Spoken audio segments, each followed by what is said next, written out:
శివుని అవార్డు తీసుకోవడానికి రావాల్సిందిగా మనస్ఫూర్తిగా ఆహ్వానిస్తున్నాను. ఇప్పుడు కాలేజీ యాజమాన్యం శివుని సత్కరించి బిరుదు ప్రదానం చేస్తారు. కంగ్రాట్స్ శివ. శివుని తన స్పందన తెలియజేయవలసిందిగా కోరుతున్నాను. Thank you sir.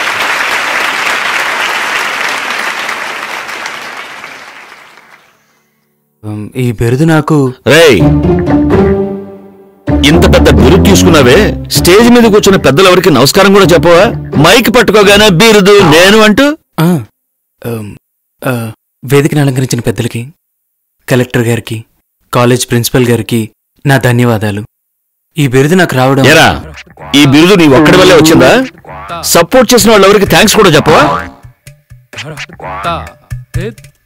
ఈ బిరుదు రావడానికి కారకులైన ప్రొఫెసర్స్, స్టాఫ్, స్నేహితులు, మిగతా వారందరికీ నేను హృదయపూర్వక కృతజ్ఞతలు తెలియచేసుకుంటున్నాను.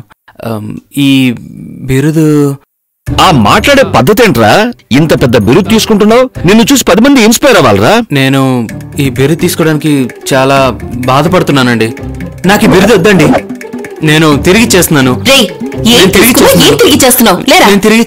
9 గంటలకు ఇంటర్వ్యూ అని చెప్పావు, ఇప్పుడు 10 అవుతుంది.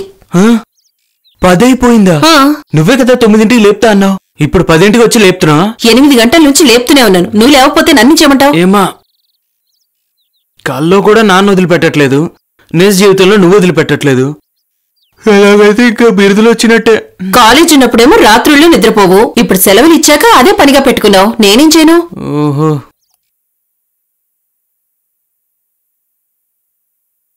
ఏంటి నాన్నగారు ఇంట్లో లేరా? ఏ లేదు, పాత్రలన్నీ డాన్స్ ఆడుతున్నాయి కదా అందుకని. రేయ్, ఎప్పుడే ఆయన కచేరీ చేసి బయటకు వెళ్లారు, నువ్వు కొత్త రంగం మొదలెట్టుకో. ఇంత పొద్దున ఎక్కడికి వెళ్ళిపోయారు? 10th స్టూడెంట్స్ కి ఏదో స్పెషల్ క్లాస్ ఉందంట, అందుకని వెళ్లారు. ఇన్ని సంవత్సరాలు కలిసిమెలిసిన నువ్వే ఆయన్ని మెప్పించలేకపోయావు. పాపం పిల్లలు, వాళ్ళ పరిస్థితి ఏంటా అని ఆలోచిస్తున్నాను. రే, మొదలెట్టేశాడ్రా డిసిప్లిన్ డిసిప్లిన్ అంటూ. కాసేపు నోరు మూసుకో, విన్నాడంటే అయిపోతాం, మ్యాటర్లోకి వస్తాడు. డిసిప్లిన్, ఇందులో డి. ఇంగ్లీష్లో ఇది ఎన్నో అక్షరం? నువ్వు రావేయా.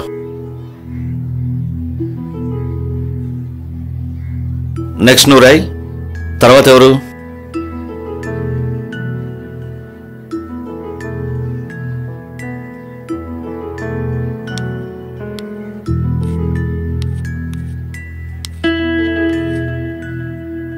ఇదొక అద్భుతమైన కావ్యం.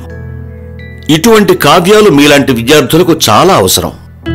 ఇవి నేర్చుకోవడం వల్ల మీకెంతో ఉపయోగం.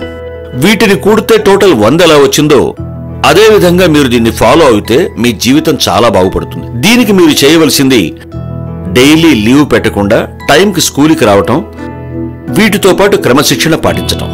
వీటిని ఫాలో అయితే మీకు ఎదురుండదు. ఇప్పుడు మనం ట్రైన్లో ప్రయాణించాలనుకోండి, టైంకి వెళ్తున్నావా లేదా? ఒకవేళ మనం టైంకి వెళ్ళినా వెళ్ళకపోయినా దాని టైంకి అది వెళ్ళిపోతుంది. దాన్ని ఉదాహరణగా తీసుకుని మనం అన్ని విషయాల్లోనూ ఫాలో అయితే తప్పకుండా జీవితంలో ముందడుగు వేస్తాం. రే, ఇదే మ్యాటర్ కొన్ని సంవత్సరాల నుంచి చెప్తున్నాడు. పాఠంలోకి వెళ్దాం.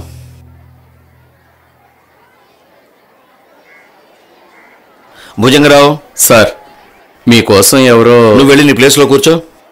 ఇది నోట్బుక్లో ఎక్కించుకోండి.